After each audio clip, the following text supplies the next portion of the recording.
Ethics, or moral philosophy, is also traditionally called practical philosophy because it's intended to inform our behavior in the real world. So, it makes sense to talk about killing, but why bother with simulated killing? Well, in part because we're able to simulate activities with moral implications better than ever before, and we'll look at more potentially moral simulations as the course goes on. Furthermore, just because something isn't real doesn't mean it's not subjectable to ethical analysis. We morally judge the ethics of fictional villains and other characters regularly, and some religions will morally condemn thoughts, desires, and fantasies quite harshly, despite never being actualized, pursued, or otherwise reified in the real world. And for some, this has intuitive support. Simulated killing itself has been condemned popularly and academically throughout history, but we'll stick to contemporary issues, at least as contemporary as my lifetime. I remember the early 90s when video games were being demonized in the news and by all my friends' parents. We all played these games like Doom and Mortal Kombat, yet no one I know became a murderer. However, this may be fallacious reasoning because just my single group of friends wasn't large enough to generalize to the rest of the population. So I just committed a fallacy there. Basically, we need more data to philosophize with. In this lecture, we won't follow the text very closely. We'll follow it, just not exactly. Instead, we'll talk about actual killing and simulated killing, and consider their implications in the context of the major moral theories we're considering in this course. We'll also consider the findings of modern psychology, using the conceptual resources of philosophy that we're trying to develop in this class. As a point of departure, all I'm going to say is that murder is not something that anyone should be able to take lightly. Almost every death by violence leaves a void full of echoes in the hearts of surviving loved ones, casting permanent shadows of grief and anguish. The immorality of such acts reverberates in the blood spilled as much as it does in the tears shed by those left behind. Lives are destroyed, and we're haunted by the absence of the ones we cherished forever. Murdering someone isn't just the destruction of one life, it's many. Lost hopes, unrealized dreams, hugs and smiles that loved ones will never get to feel or see again. After all, you can't hug a memory. The way I see it, to snuff out a life unjustly is to inflict a wound on the very soul of humanity itself, shattering the bonds of love, compassion, and empathy that unite us all and make society and civilization itself possible. According to Kantian ethics, the morality of killing is a complex issue and it requires careful analysis, as we've seen with other issues. Consider the first formulation of the categorical imperative. Act only according to that maxim, whereby you can at the same time will that it should become a universal law. This means that one should act in a way that the act itself wouldn't be contradictory if everyone else acted in the same way everywhere and always without fail, like a law of physics. When it comes to the morality of killing, I would argue that killing is inherently immoral according to this principle. In the case of murder, for example, if everyone were to act in a way that allowed for killing others for personal gain or advantage of some kind, society would collapse as trust and respect for life would be lost.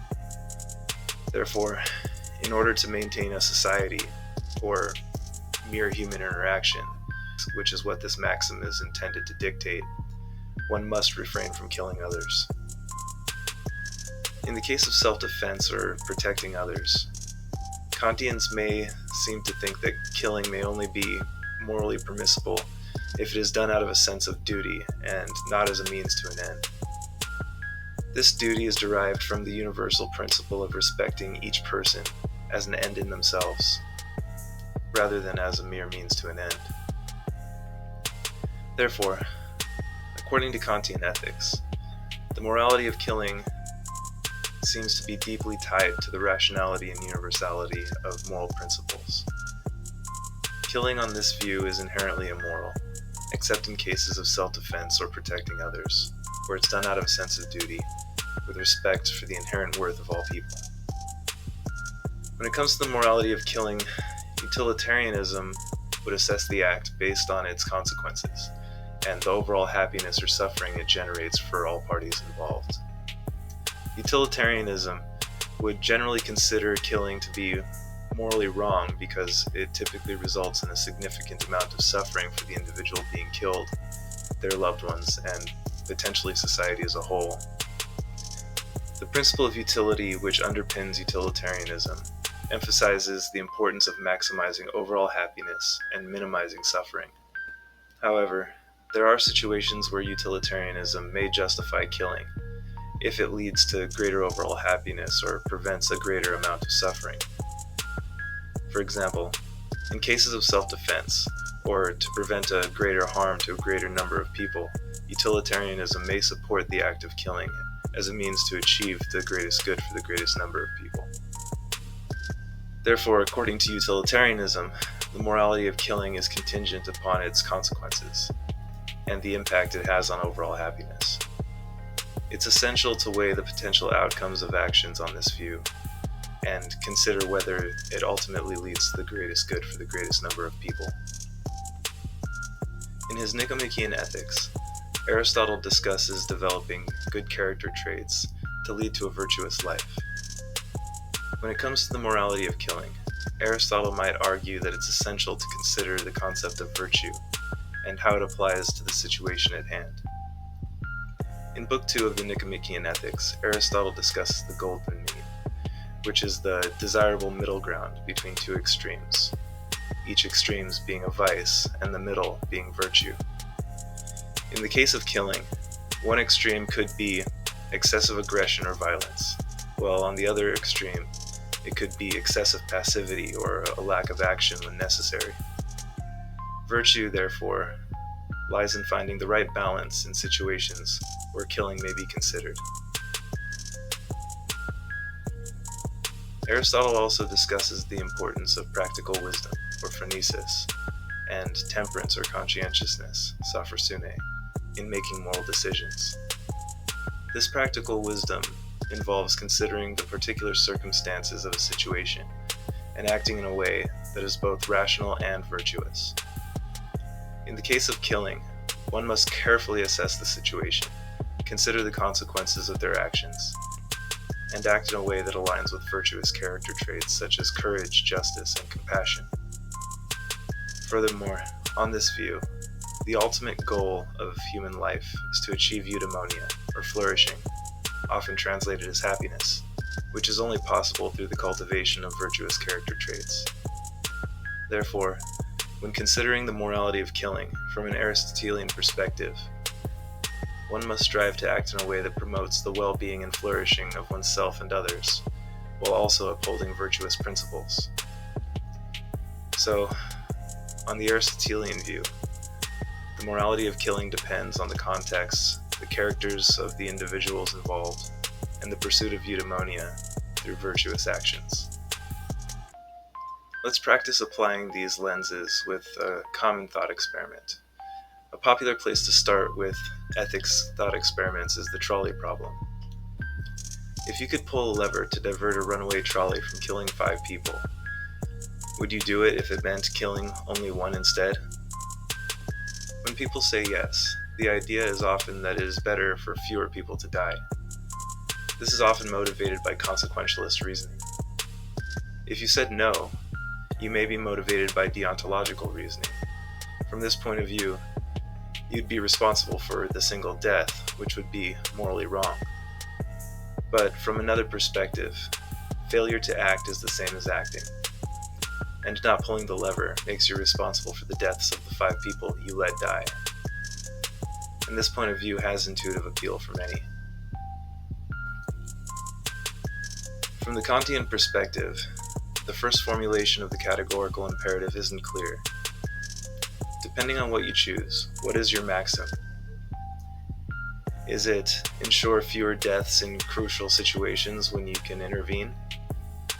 It isn't obvious that this leads to a contradiction, but it is obvious that it violates the second formulation of the categorical imperative, because it treats someone as a mere means to an end, that end being the survival of someone else. Even though we may like that killing is never permissible on this view, the trolley problem shakes our confidence.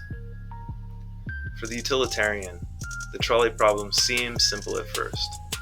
One death is less than 5, so pulling the lever is the moral course of action. Nice and easy, right? Well, let's get weird. Our utilitarian moral calculus tells us that whatever will cause the greatest good for the greatest number of people is the moral course of action. But how do we know sacrificing 1 for the 5 will do that? What if the 1 is an innocent child and the 5 are all serial killers? You wouldn't know that in the moment. And we can't know the future, so this moral calculus is precarious. What if the 5 are all strangers and the 1 is a friend, a lover, or a family member? It seems like we have a right to add more moral weight to the lives of our loved ones than we do to strangers when determining our own courses of action. Yet, on the utilitarian view, we can't. 5 is more than 1, and that's all we really have to go off of. It seems like pulling the lever is the best course of action, but what if instead of a lever, there was a man looking over from a bridge, and he was so large that if you gave him the slightest nudge, he would fall over onto the tracks, stopping the trolley and saving 6 people? Would this be morally worse than pulling the lever? Why? You're still only causing the death of 1 for the sake of preventing many. This course of action is functionally the same as pulling the lever. Despite the lack of a relevant difference, it still feels morally worse. At any rate, it should be clear that reducing ethics to a numbers game doesn't simplify things the way we'd hoped. For an Aristotelian, just like the utilitarian, it depends. There are no clear rules in virtue ethics. The virtue ethicist needs to rely on the wisdom, courage, justice, and temperance they've been developing in themselves to know how to act virtuously in this situation. They may be able to sacrifice 5 for the sake of a single family member and remain a just person. Whatever the variables, the quality of virtue ethicist decisions will depend on how well they can align their actions with their virtues. And without dedication to this kind of self-development, it can take a long time to become wise and virtuous. So what about simulated killing? There are real-life examples that we'll look at, but our text offers a disturbing thought experiment. Imagine a prison full of child murderers that is out of control with frequent riots. The prison warden decides to add virtual reality features to every cell so the prisoners can experience all of their worst and wildest child-killing fantasies. And not only does it make them peaceful and stop all the violence, the prisoners even start making helpful contributions to society. Is there something immoral about giving the prisoners this technology? If you say out of principle that such sick things are impermissible, maybe you're using deontological reasoning. If you think it's disgusting, but morally permissible because it leads to good things in the real world, maybe you're a consequentialist. But before we analyze these views in depth, let's look at some real examples. Our text discusses video games that allow users to simulate mass shootings in a variety of scenarios, such as schools and airports. And now, as virtual reality becomes more common with technology like Oculus, for example, our experiences of these scenarios can be more immersive than ever. We aren't far from virtual reality that is indistinguishable from actual reality. To inform our discussion, consider some findings from the psychological sciences about the effects of video game violence on aggressive behavior. In their study, Denying Humanness to Others, a newly discovered mechanism by which violent video games increase aggressive behavior, Gretemeyer and Leclachi found that playing violent video games increases dehumanization, which in turn evoked aggressive behavior. These implications are important for our analysis. A Kantian, oddly enough, may object to simulated killing on consequentialist grounds. Kant objected to harming animals not because we owe them anything, but because it can lead to the development of a disposition to harm humans also, and we have a direct duty to humans not to harm each other. So, if the research is correct, a Kantian may object to simulated killing on the same grounds. A utilitarian may or may not be similarly swayed. No one is directly physically harmed in instances of simulated killing, but a utilitarian would be concerned about the consequences of increased dehumanization and aggressive behavior. But given the enjoyment that so many people get from violent video games, a utilitarian would likely need strong evidence demonstrating a direct link between video game violence and real-life violence to support a full ban. An Aristotelian would reason along similar lines to the Kantian. What effect would engaging in simulated killing have on our souls? The root word of psychology is psyche, meaning soul or mind, and this is what Aristotle is referring to when he says soul. So, if the research suggests a negative impact on people's minds, like dehumanization and increased aggression, an Aristotelian may be averse to it, but would more likely endorse moderation, following the golden mean. A full ban may be too extreme for an Aristotelian. This kind of concern for one's own soul, or mental health, will come up for other instances of potentially immoral simulated behavior as we work through this section on applied ethics. So, what about killing yourself? What about suicide? I'll start by saying don't do it. Tomorrow might be a brighter day, but you don't know if you don't give it a chance. Having dealt with attempted and successful suicide multiple times in military and civilian life, I'm convinced it's not the way. I always hear the same argument. It's my life. But that's not necessarily the whole truth. We're bound to others. I know not everyone has the best relationship with their parents, but I hope you're able to apply this example to other relationships to get my point. In many cases, the success of your parents' lives depends on the success of your life. If a child destroys their own life through drug use, crime, gang activity, or prostitution, they destroy their parents' lives as well. And the same is true of suicide, only worse, because you're gone, and there's no coming back. Think through your life and all the people in it that give your life meaning, and you'll see that it's not just your life. It's the lives of everyone who cares about you. Of course, this is consequentialist reasoning, but I don't have time to argue for the intrinsic value of human life, and this lecture isn't about my views. But I'll make this claim without argument.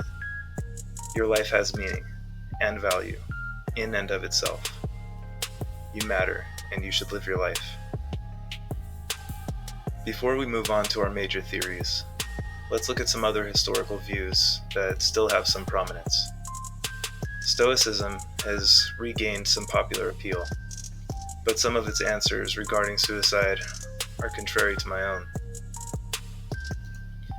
I generally won't share my own views or beliefs in class, but suicide's an important topic to me, and I've worked to fight it for a long time, personally and professionally. 22 veterans dying by suicide per day is too many, and we need help. But I'll try to stay off my soapbox.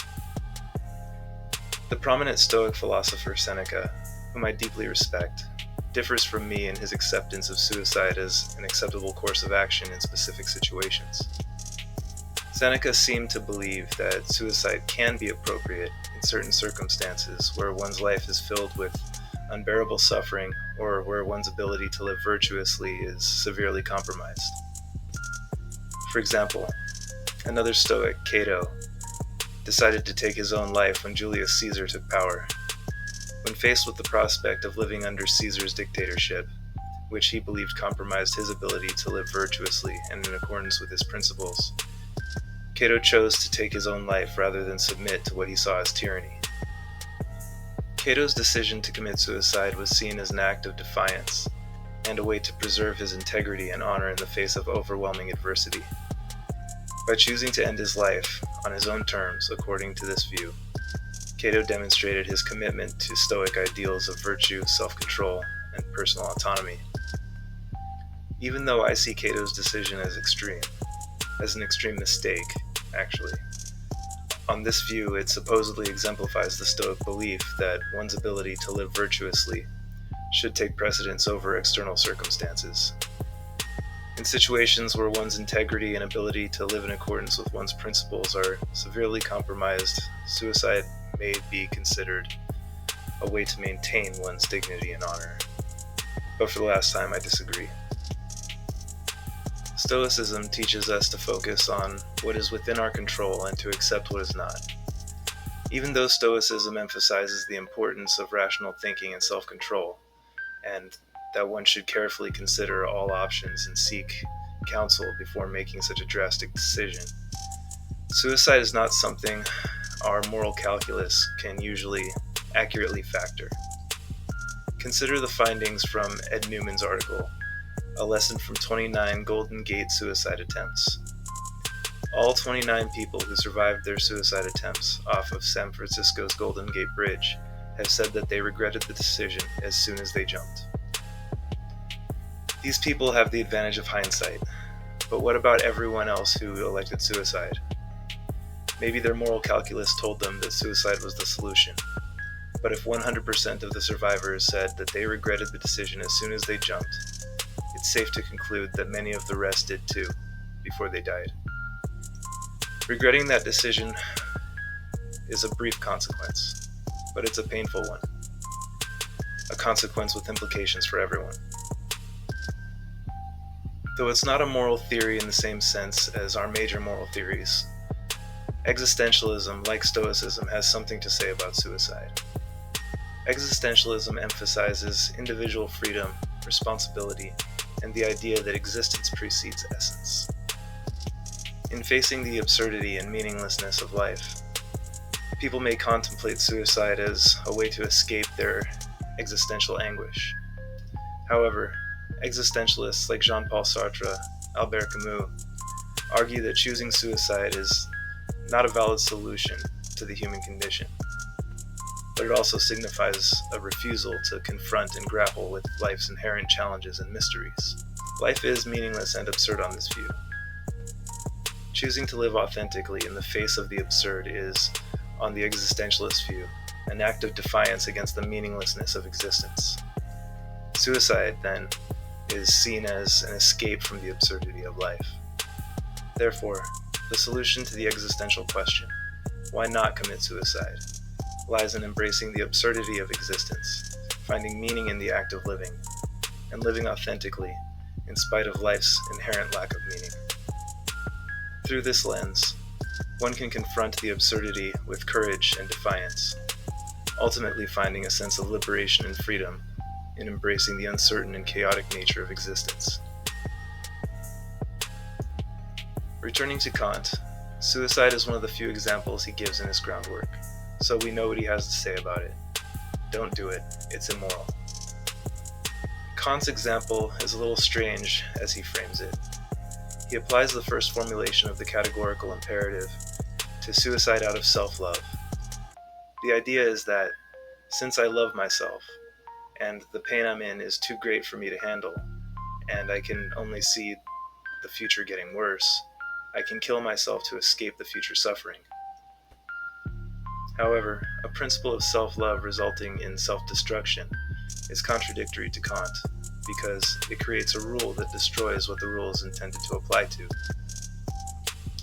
If I were to choose suicide, a utilitarian would argue that I need to balance my relief from the pain of living against the long-term consequences of the happiness of my family, friends, and loved ones, who may experience grief, guilt, and emotional distress as a result of my choice. I will literally get nothing out of it. I will cease to exist, but my loved ones will have to live with it and die with it. It may even kill them. So, from the utilitarian perspective, it appears immoral for me to kill myself. Aristotle may also be against suicide. Recall that his ethics have their theoretical grounding in the golden mean, and suicide is an extreme deficiency in facing life's difficulties by seeking a solution that isn't in line with the virtues that lead to human flourishing. Aristotle would have us be resilient and courageous in facing life's difficulties.